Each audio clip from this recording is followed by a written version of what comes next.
What is up, guys? Welcome to the Big Unbox. We do that small tech, and today I am back with another big unboxing for you for the iPhone 16 Pro Max. And today we're back with the case from OtterBox. This is going to be one of the standard cases that I usually go for when I'm doing some initial reviews for the iPhone season.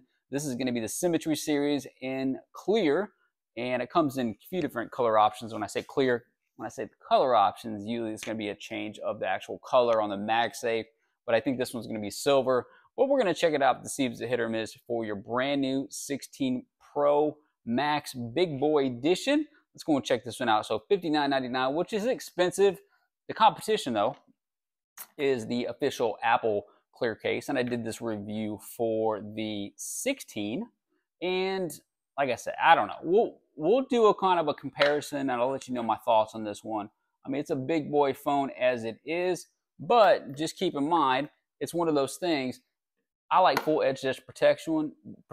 The official one is going to leave that exposed, the very bottom part exposed. So let's go and check this one out. Presentation looks good. You can see a little OtterBox branding, tells you a little more details. 3 times as many drop protect, whatever. We're going to go for it though. Snaps into MagSafe charge, all that good stuff. So let's go and check this out to see if it's a hit or miss for your brand new 16 Pro Max. Let's go and bust it open like this. All right. I always look at this guy. This is one of my first go-to cases when I recommend, or not try to recommend, when I try to like do case reviews, because a lot of people want to show off that brand new iPhone and they want a case that's going to show it off. So clear case is usually the way to go, but not all clear cases are created equal. There's some really cheap ones, and then within a day you start getting scratches, or then after a couple months they start getting that yellow effect. You know what I'm talking about on the sides. But usually the OtterBox, they do a pretty good job with this particular case. All right, first impressions, hard shell plastic back, transitions nicely to this rubber style around the edges. A little bit of OtterBox branding right there. Very subtle and clean. You can see the MagSafe right there popping through in that silver. So very clean look. Camera cutout right there. A little reinforced plastic around the edges of that. And again, it's got a nice flex to it. Interior, you got the MagSafe right there. That's pretty much it. No extra reinforcement. One thing I do notice on like the Tech 21 cases, they'll have a little bit extra reinforcement around the edges, where this one's just a straight up, looks like just a straight up gel material or plastic material. So you're not getting the extra reinforcement.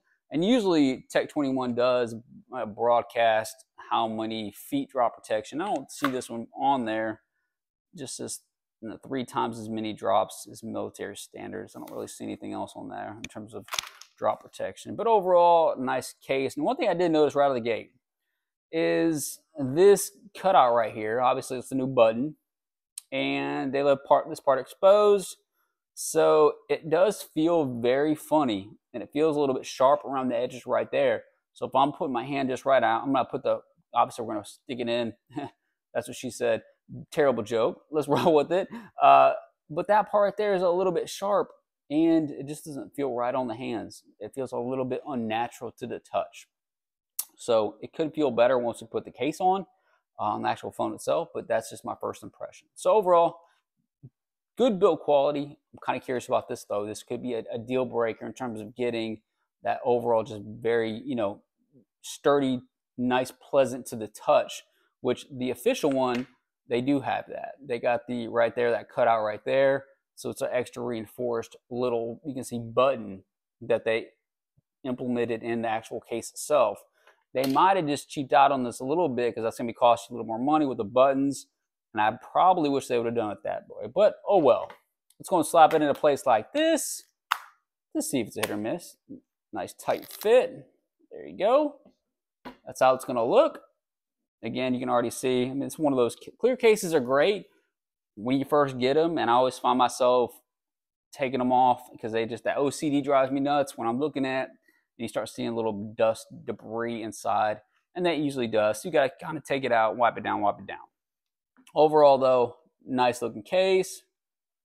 Camera protection looking good. You can see the extra reinforcement camera hump, very nicely done there. Like what they did there, some probably a good angle for your camera right there, protection. Let's go and check out the lip, because everybody likes our fat lip. Lip protection looks good. nice thick lip around the edges. And then this is where I'm having an issue. You can see right there, that part is exposed. So if you drop your phone just right, is that going to get dinged up because you're leaving part of your screen exposed? Yeah, and that could be this. To me, that's one of my issues with the official case is this bottom part's exposed, and if you drop it just right, it's going to scratch it up a little bit. So that's actually one of the downfalls of this particular case, I think, right out of the gate. Buttons, volume up and down, clicking responsive. I like that. And then you got the actual button up here right there. Same thing, clicking responsive. The cutouts look precise and clean, like the way they did that. Very nicely done. And then right here, nice, feels fine. Nice way to rest it. See if it irritates me at all with this right here. It's not terrible. It actually, you can't tell too much. But I just wish that, I wish they would have covered it up. To me, it's just not as clean looking as if they would have covered it and then made an actual button out of it. So to me, look how much is exposed out of that as well. How easy that would be for you to drop it and then it would still get a little scratched up. So that's, to me, just a design. I think that companies had to make one of two choices. They could either put that on there and then actually put an extra button on there, or you leave it completely exposed, and then that's what they did. I just think that for this price point, I would have liked to see them go a little bit above and beyond with that, and then the power button as well. So overall, nice case. I like the build quality, and I already feel right here it's a little bit sharper on this edges, like when I'm just resting my hand on there. So definitely, I hate to say this, I normally don't recommend the official one over many of the clear cases because it's a price point and just leaving the bottom part exposed. But for me, I'm actually going to say go with the official one over this one because of that button on the side. It's got a more natural touch to it, where this one does. It's that sharp feeling right there. You can see where right there. That's probably the best angle. You can see, look how sharp that looks. And just everyday use, I think that this might get annoying. For me, I got to say for 59 bucks, this is a miss. I think that they may want to rethink this one and kind of maybe come out with a version 2 that's got a button on it. What are you guys' thoughts on this? To me, it's just not worth that. If you can get it for 20 bucks, yeah, that's a different story. But when you're paying $60 for a case, I want the details to be really looked at. The attention to details need to be very, very precise. And I think that they just missed the boat on this one. Let me know your thoughts on this in the comment section. I'm going to call this one a miss. Hit the subscribe button. I'll see you guys next time.